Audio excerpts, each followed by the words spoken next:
Ladies and gentlemen, thank you. Listen to Pavarotti. Can I be your superhero?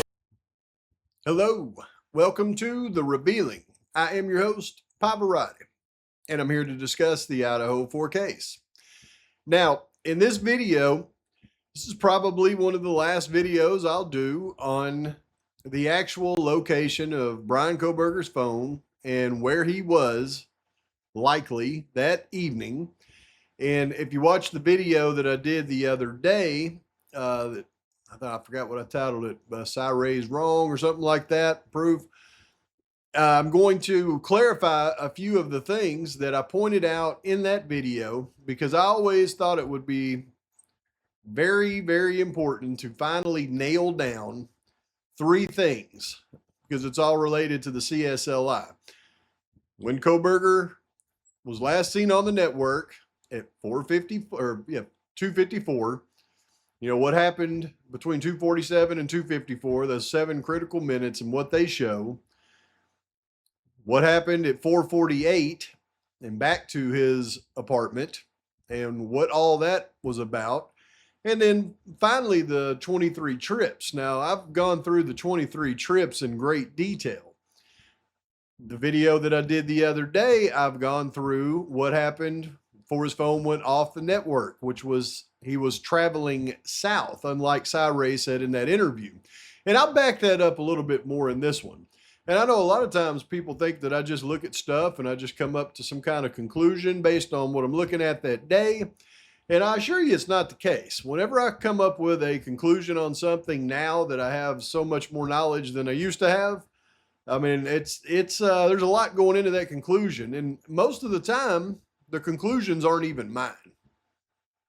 Most of the time, I'm able to go through and look at the information, determine what I believe the information says, and then I can go to the report of the expert that had actually wrote that information and see what his report says or her report says and see if it jives with what I believe based on my knowledge that I have now. And what's interesting is most of the time it does. And this time is no different. You see, if you really read Ray's report actually clarifies that Bryan Kohberger's phone was likely headed south when it went off the network, not back up to his apartment and back around some northerly route. And I'll show you that in this video. So a lot of the things that people think I'm determining but from looking at this stuff is really not the truth. It's really what Ray determined with all of his time and effort. Now, why did Ray come out and give an interview with the custody queens explaining all of this in an opposite direction of what his report said?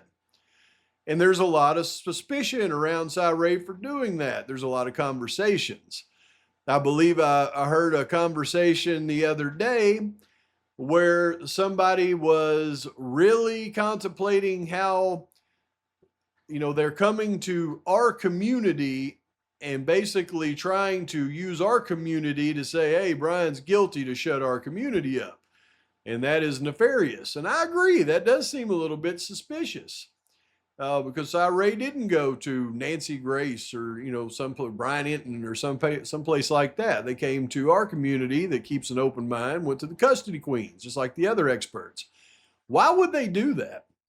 Well, if you watch the video that I did where I broke down exactly what I believe Ray was really trying to convey in that video, which was Bryan Kohberger getting another bite at the apple, well, and all the things around that and how the, you know, defense team was playing checkers, playing chess and not checkers, and how that was going to happen. Well, when that happens, I believe there's going to be even more heat on Ray. And the reason Ray probably has a lot of heat on him from the law enforcement community that he has to work with on a daily basis, guess where that heat comes from? It doesn't come from that guilter group out there because they don't ever even hardly mention Ray. Guess who mentions Ray? Our community, right? Our community is the one that had Ray up on the high horse that brings up Ray a lot. So It's our community that talks about Cy Ray. So if Cy Ray wants to distance himself from his report that he's just written versus letting us read his report and go wild with everything, hey, look what Cy Ray says.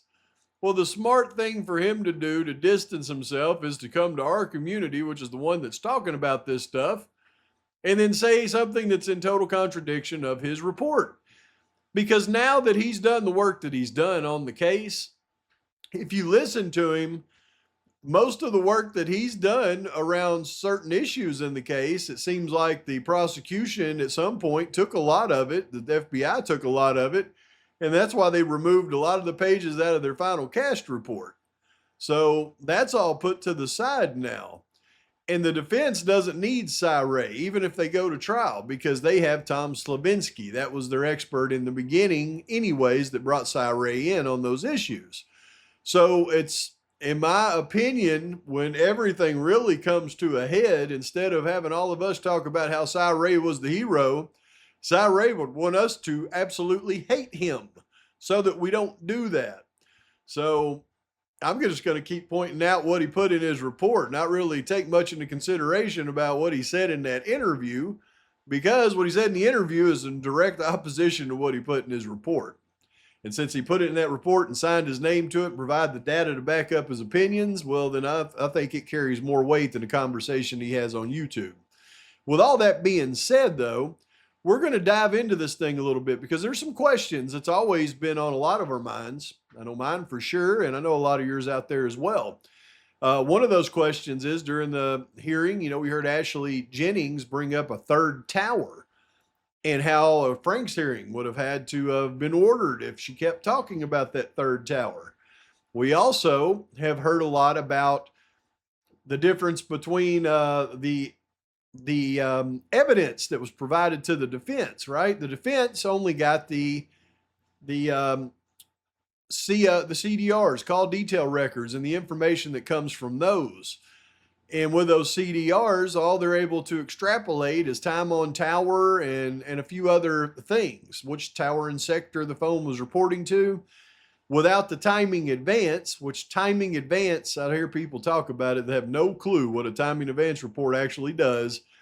You're not getting call information and things from timing advance reports. Timing advance reports is simply just, it tells you the distance of the phone from the tower in an accurate way. So it's just the distance from the tower. You got a tower and sector, then you got the distance from the tower and sector. So it'll tell you a general, a better general area of where you're at. Well, they didn't provide any timing advance data to the defense. And that was something that they said they wanted because they thought it would go on to show even better that Bryan Kohberger wasn't at the house during the 23 trips. The timing advance meant nothing around the events of the night of the crime because there isn't any data from 254 to 448. People just can't get that through their mind. The other thing is they didn't provide in discovery any geolocating data. So for a lot of the people out there that say, man, there's geolocation data, they got longitude, latitude, they know exactly where he's at, possibly, but they didn't provide it to the defense in discovery. So the defense couldn't get it if it existed, and apparently they tried. But there's also a point where they talk about geolocating data, and that's when Kohberger's phone comes back on at 448, which lets them know, as Cy Ray mentioned, 100% where Kohberger was at that time. And I'm going to explain in the report how all of this comes together in this video, because I think it's important for everybody to understand where we're at this point. And with all that being said, hold on to your hats, folks, because we're going to learn some things in here that we've always wanted to know, me included. Let's roll. Okay, so to clear up just some of the confusion around this case, I'm going to show you when Ashley Jennings in the hearing said, well, there's actually 3 towers that covers Moscow, not 2. And then Judge Hippler reprimanded her real quick and said, if, how do you get to 3 towers? Did you notice that? And she said, I did in my rebuttal. He goes, well, yeah, but you didn't in the original. So if I acknowledge that, then I've got to order a Franks hearing. Here's why he said that, because this is the third tower issue. Okay. The third tower issue has nothing to do. This is where people get so confused on this stuff. Nothing has anything to do with the night of the crime. Okay. Nothing. There is no information between 254 and 448. I say it 1,000 times. There's nothing. Okay. Nothing that can tell them anything about where Koberger was. I was listening to some conversations yesterday, and people don't understand timing advanced data. They were saying, well, the timing advanced data would have shown this and that and that. No, timing advanced data, all it shows is the distance of time from the tower to the actual location of the phone. So it'll tell you how far it is from the tower. Without timing advanced data, you can't tell where it's at anywhere in the tower and sector. Timing advanced data will just tell you how far it is from the tower. So you can basically figure out a line where the person is in that sector. That's all it tells you. None of this information tells you anything. Now, a lot of people, and I'm going to read a couple of comments here in a little bit, will talk about like the geo location data from, like Google, the longitude and latitude. You've got to understand, and I'm going to show you that on all of the 23 prior trips, the information, the night of the crime up until 254 or up until 448, they didn't have any location data, any geolocation data. They didn't have any timing advanced data. All they had was sector and tower data, the basic CSLI data, the CAS data. So when you go to this, though, in that hearing, we heard the mention of this third tower. Okay. When you look at the CAS draft that the FBI produced, it shows the tower right here, actually, in Busby. It shows that Johnson Tower that I was talking about in the video yesterday that covers all the way up to 270, basically, which proves Koberger had to be going south when his phone connected to it for 3 seconds. And I'll show you the slide on that just to prove my point on that here in a minute. But you can see in this draft, it shows those towers. And then down here, it'll show you the towers in Clarkston. And this one's just a little bit east of Clarkston. But then in the CAST final report, it shows the Paradise Ridge Tower, the one that I've been talking about forever. It shows the Paradise Ridge Tower in the tower sector that it actually involves information in this case. And you can see Slavinsky noted it in the cash draft as a new tower added. I guess this was Slavinsky. This could have been the FBI noting the new tower added. But the third tower that provides coverage to at least a little bit of Moscow is this tower that's south of Moscow, and it's the Paradise Ridge Tower, which kind of blows my mind because you'd have thought that they'd have went to that tower first because it's the largest tower in the area that covers the most distance. But that was the third tower that nobody ever wanted to bring up. The other towers in Moscow are a tower that's on the northwest part of town. That's the one that they always say covers the King Road residence. And then there was a tower basically in the little college area that covers the area over here by 95 and a little bit east of that. So I know this stuff is not easy to understand, but once you do finally understand it, then it becomes very easy to understand, really. Now you do have to go and study, CSLI, cast information. You have to study what a CDR actually shows you. And then you have to go listen to hearings, actual court hearings, where the experts explain in detail what you can do with a CDR and what you can't. And that's where you'll learn that once you get a drive test that gives you the coverage area of a tower and sector, that's all they know with a CDR is the vehicle or the phone is in that tower and sector, but it could be anywhere. They cannot pinpoint it. And it'll also give them a general location that Cy Ray even says in his report in this that those locations are known to be totally inaccurate. They can cover a distance of 300 meters all the way up to like 15 miles. So you can't even use that for any form of accuracy. They can use it and try to say something's in a certain place, but it's so inaccurate that they shouldn't even be able to bring it up. But what we're going to do in this one is I'm going to show you a couple of comments, and then I'm going to show you the truth of the matter as it relates to geolocating data and where it comes into play in this case, because the only time that they had the geolocating data was the 4:48 and on time. And there was a reason they had geolocating data, it turns out. But we're going to jump into it. I'll also show you this because one of my frequent commenters, now she is a guilter. She's very smart, does her research, but she is absolutely wrong whenever you get into areas that prove that, you know, the state's case or anybody's case is not right, and then wants to question everything, and seems like all of her brilliant analysis just goes out the window. She tried to tell me that, you know, there weren't handoffs as the phone goes from, back from tower to tower to tower. Oh yeah? The same device is handed off to a different tower. It's absolutely handoffs is what's happening.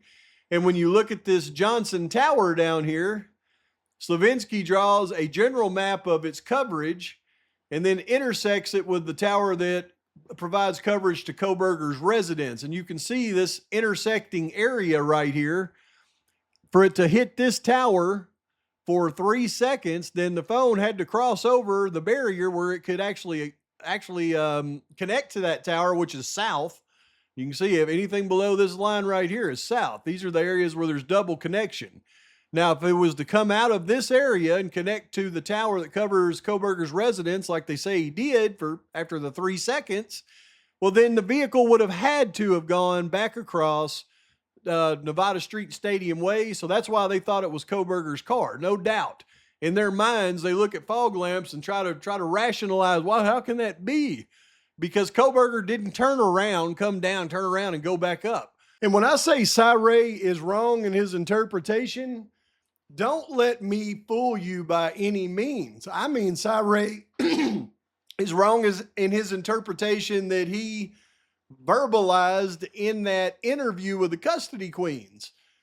For some reason, like I've said many times, his interview with the custody queens goes in direct, opposition to what he's actually written in his report.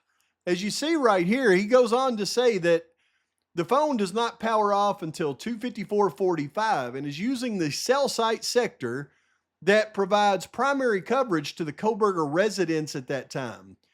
In addition to providing coverage to the Kohberger's residence, this cell site cell sector has one of the largest coverage areas for any cell site in Pullman. This coverage area extends for several miles south of Pullman and includes the Washington State University Horticulture Center in the Busby area. Now, he goes on to focus on it can't be his car on 270 between Moscow and Pullman. But when Cy Ray points out that the coverage area of the tower extends several miles south of Pullman to the Busby area, he's indicating in his own report that Kohberger's vehicle or Kohberger's phone was actually heading south of Pullman, not back up to his apartment, as he said in that interview.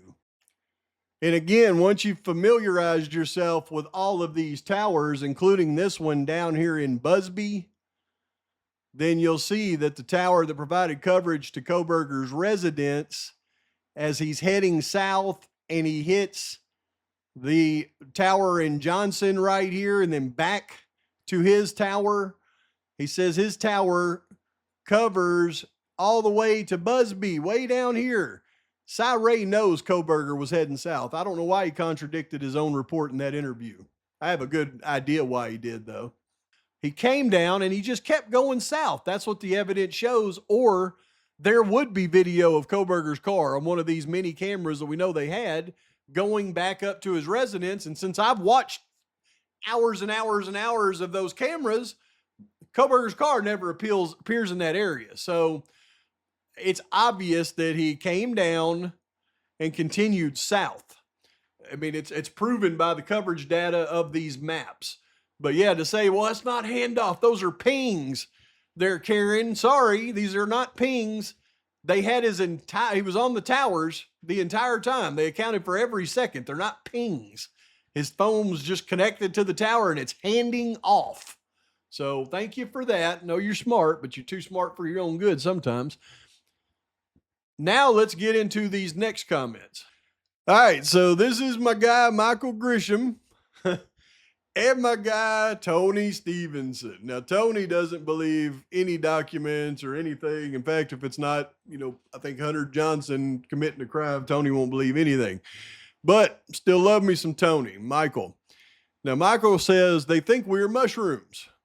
They're keeping us in the dark and feeding us BS. Custody Queens at 22036. Ron, did you ever determine where his device was when it powered back on? Cyree, 100%. We have a number of GPS hits. Now, Michael goes on to say that they know exactly where he was when his phone was turned back on at 448 by the phone's GPS. If his phone's GPS was on at 448, the phone's GPS was on when the phone was turned off at 254. They know exactly where his phone was when it was turned off with GPS. They're keeping us in the dark and feeding us BS. They don't fly airplanes with cell tower navigation. They use GPS. 90% of the phones manufactured today have a GPS receiver built into the phone's motherboard. BS detection specialist POV. Tony goes on to say, I've been saying the same. Where the heck was Koberger at those times? Spill the GPS beans. The aha moment is when Cyree states they have Bryan's GPS, but keeps talking in general location terms and not specific routes and locations. With GPS, they know the exact route when he left his apartment to the exact spot the phone was unpowered. They know exactly the phone's location where the phone was powered back on and the route home from that location. Simply, why are not they releasing that information to the public? And then Tony goes on to say, we're so much more intelligent than these GD fools. Ugh.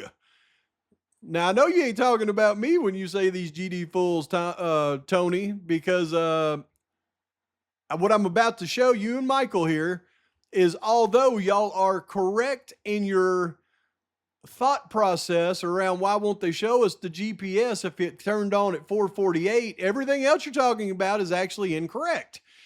The reason they have Koberger's GPS data when he turns his phone back on at 448 is because Koberger logged into a map app. He literally logged into a map app because presumably he was lost. He had to log into a map app to show him where to go. And when he did that, they got the GPS data. They didn't have anything other than that point. And I'll prove it to you in the docs. Now, y'all have to read these docs before you make these assumptions and think that you're missing some big part of this thing, because the docs will tell you the truth. Now, this is the report right here, or the part of the report that will explain all of this. And it will let us know, I believe, pretty accurately, a couple of things. One, Koberger was south of Moscow when his phone came back on, which totally goes against what Twiz was pushing all those years. That made me even want to believe him that Koberger was actually never in Idaho, and he was always to the to the west over here, and just came back up the road. We know that's wrong. So I did apologize to Twiz at one point. So now I'm going to unapologize to Twiz, because Twiz was wrong this entire time. And when I heard his conversation yesterday with Dago, now Twiz was trying to even imply that, well, maybe Koberger gave somebody else the knife over there, and which was exactly the argument that I was making almost 2 years ago. And Twiz was making videos trying to say I was stupid for saying it. Now he's saying exactly what I was saying. But now we're on two totally different pages, because I don't believe Koberger was involved in this at all. All this right here is going to prove is Koberger was actually lost. This is all this is going to prove, is Koberger was lost when his phone reported to the network at 448. So how do you going to say with any credibility that Koberger's pattern of life shows him traveling this route multiple times, so he had practiced it. Yet the night of the crime, somehow with all of his practice, he gets lost and has to log into a map app to find his way out of there. And then have the gall to say, well, this period is probably the location. If you wanted to find the unaliving weapon, you would find it. Give me a break. That was ridiculous. But I can understand where Cy starts to think, well, maybe Koberger had a part in it because he was south of Moscow at 448. But I believe it's just because Koberger was driving around, and at that point he just got lost. And logging into a map application with the kind of background Koberger has in this technology, he would have known that they would have seen that he logged into a map app at 448 south of Moscow. So the whole turning your phone off thing would be a moot point at that point, and you would have to be a complete retard. A complete imbecile. But this is where you get the geolocation information and why it's different than everything else. We go to slide 15. And in the manner these connections are reported by Special Agent Balance, it gives the appearance the device is moving south. Now, he's referring to the map on the probable cause affidavit that shows Koberger's route of travel is south and then back up to Pullman. Okay, so what he's doing right here is just literally proving that that map was absolutely inaccurate and they knew it. And that was another reason they lied in the probable cause, which was the point of the Franks hearing, which is why he was pointing this out. But what he goes on to say is Special Agent Balance is showing two connections at 448 and 453 to cell site 420504.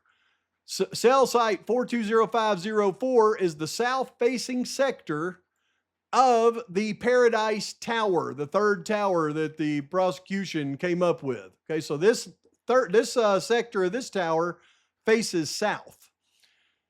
And he goes on to say what Special Agent Balance omitted from this report are connections to the cell sites located much further to the south at the time. Presumably talking about this tower down here in the north part of Lewiston that's facing this way. So what Cy Ray is saying is Koberger's phone connected to this tower in this sector. At the same time, it was handing off to this tower in this sector, which shows that he was likely in this area right here.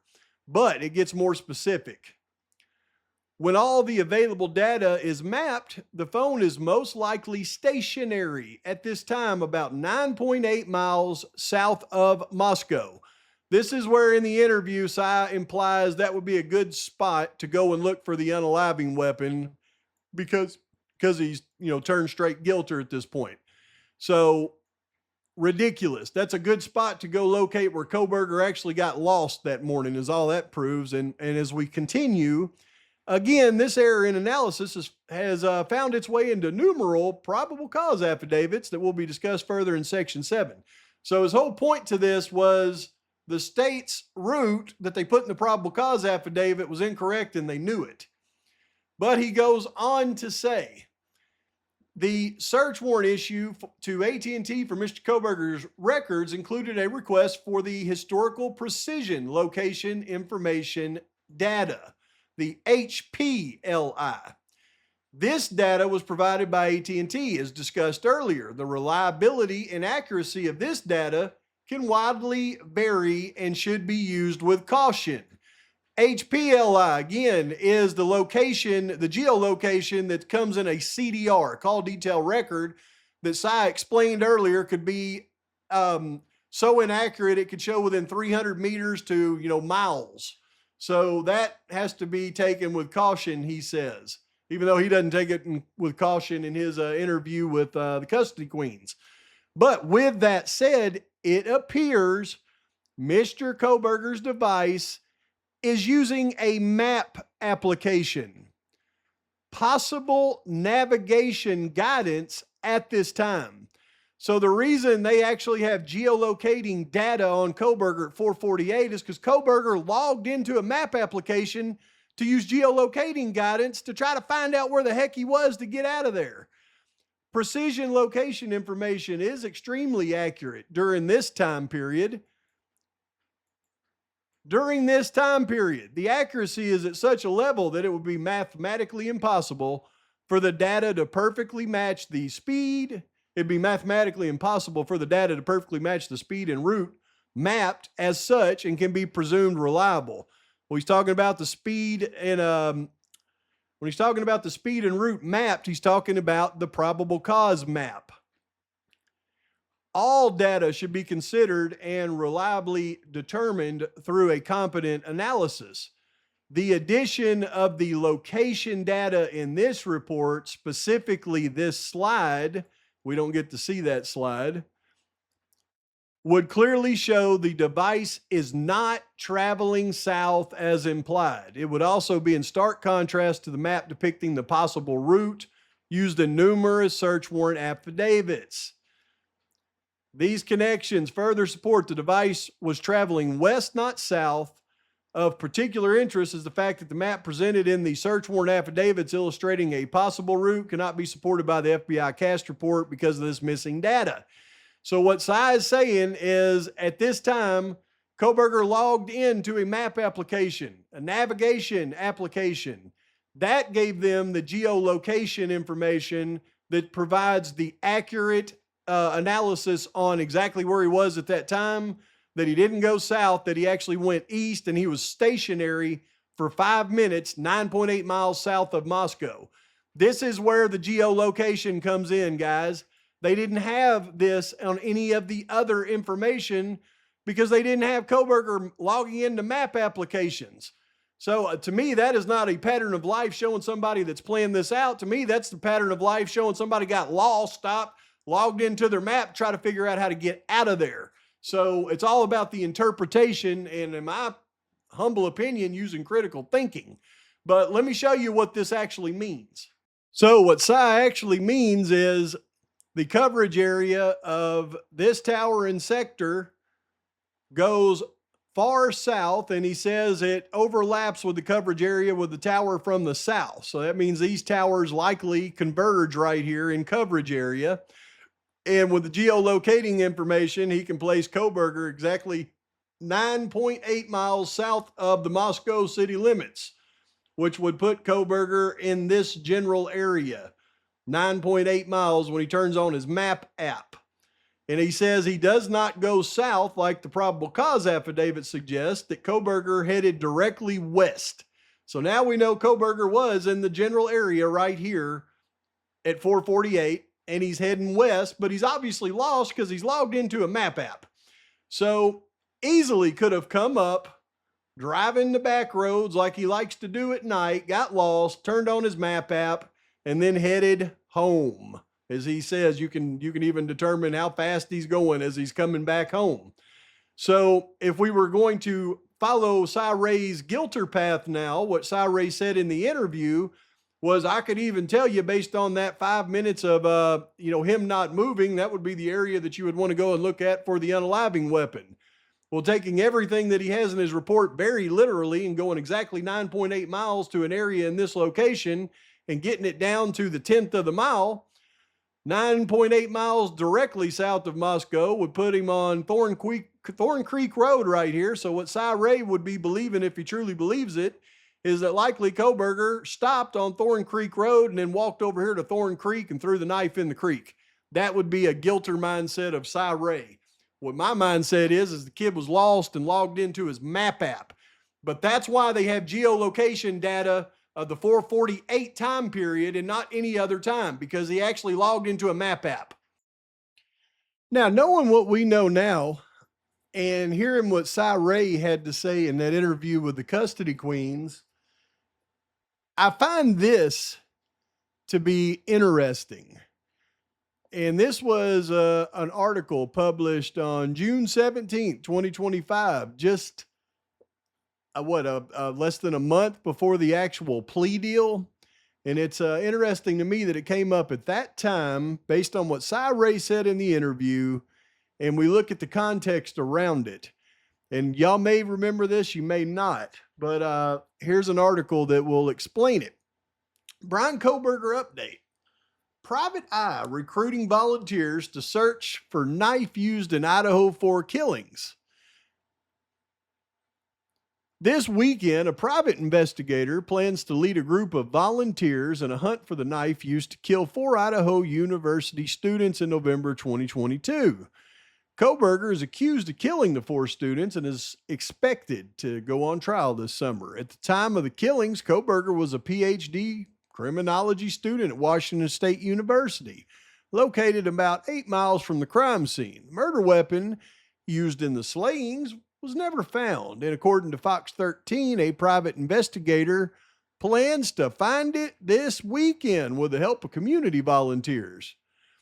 I think there's a good probability that the knife would be found on the route between Moscow, Idaho, and Pullman, Washington, along the routes of Highway 95 and then north up Highway 195, Jensen said, a licensed private investigator with 30 years of experience. The search area will span a 35 mile. The search area will span a 35 mile. I mean, that's not a complete sentence. Dear Moscow and Pullman residents, come help us in the community search for the missing K-Bar this Saturday and Sunday, June 21st and 22nd, Jensen wrote in a Facebook post.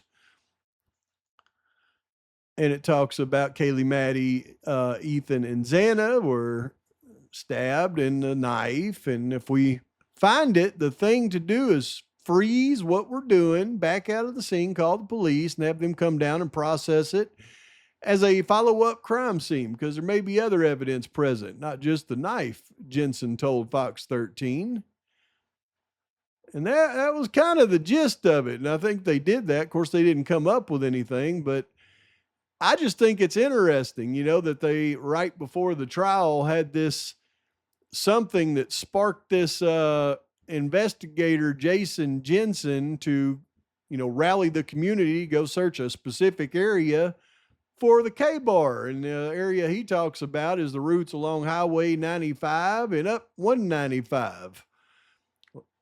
Did Cy really believe they were going to find Koberger's knife and let this investigator know and have him go out and bring the community to search that area? Or was somebody else just available and reading Cy Ray's report and passed it along to somebody? But I think this is another good example of weirdness around leaks in this case. Of course, they didn't find the knife. Morons. So in the end, it's interesting. We get talking heads come out and give interviews and say a bunch of things, and we can speculate till the cows come home on why they did it or how they came about to their conclusions and everything else. But we're at a point in this case where things have finally gotten real, such as the release of actual evidence. The actual evidence that can be looked at and interpreted to back up expert opinions or to show where expert opinions are incorrect. What I've found so far is the expert opinion that Cy Ray actually has written in his report seems to be spot on. The interview that he gave that went in total opposition to that report seems to be full of crap. But also, when I look at the other experts around this, I see some that seem to be pretty spot on. I see a lot that lacked a really thorough look into the evidence that they discuss. And I see others that just flat out ignore evidence and misinterpret evidence and get the evidence actually wrong and don't correct themselves and look pretty dumb. But the compilation of all of these experts is what the defense team has to work on, has to work with. I mean, let's face it. When we look at some of the decisions the defense team made in the pretrial motions going into this trial, they were relying on the expertise of their experts.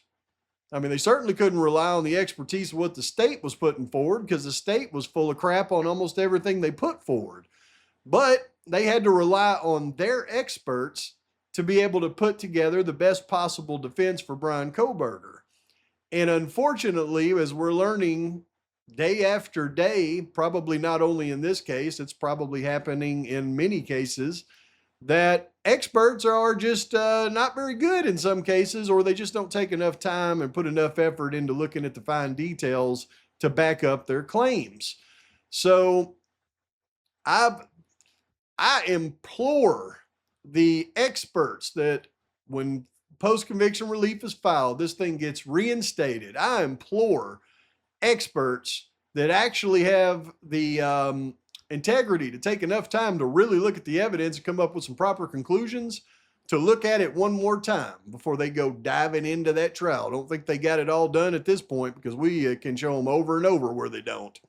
But answering those questions like, where was Kohberger after the crime at 448? Now we have a good idea. We have a really good idea based on evidence. Where was Kohberger before the crime? We have a real good idea based on evidence. And the evidence shows Kohberger was heading south at 2:54 when his phone went off the network, probably turned his phone off because he seems to do that a lot. And if he's heading south when his phone goes off, and then they find him south of the crime scene when his phone comes back on, well, logic doesn't tell me that he went north on a northerly route to the crime scene. Logic tells me he went south, was driving around, got lost, logged into his map app to find his way home. And somebody with cloud forensics knowledge and all this knowledge to wipe his devices of any possible evidence they could ever bring against him, but would do something like that, give me a break. 2 + 2 doesn't equal 8. Okay? So to say one more time, this is the line that Cy Ray used when he says there is, patterns of life that can be, overlapped on different evidence, and it shows the pattern of life. You can't say somebody does the same thing over and over and over, but then the night of the crime does something totally different, gets lost, logs into a map app. That is absolutely ridiculous, because not one time in your 23 trip detailed report do you show Kohberger logging into a map app. And you even admit that in your interview when you say that, well, we see him do something he's never done before. Well, moron, if he does something he's never done before, then that means he's not doing something consistent with what he's done before. So you can't say it's pattern of life. Pattern of life doesn't have you doing different things and still being consistent. Anyway, I could rant all day long, but please like and subscribe to this channel. Post your comments, your thoughts, your criticisms. Till next time, Pavarotti's out.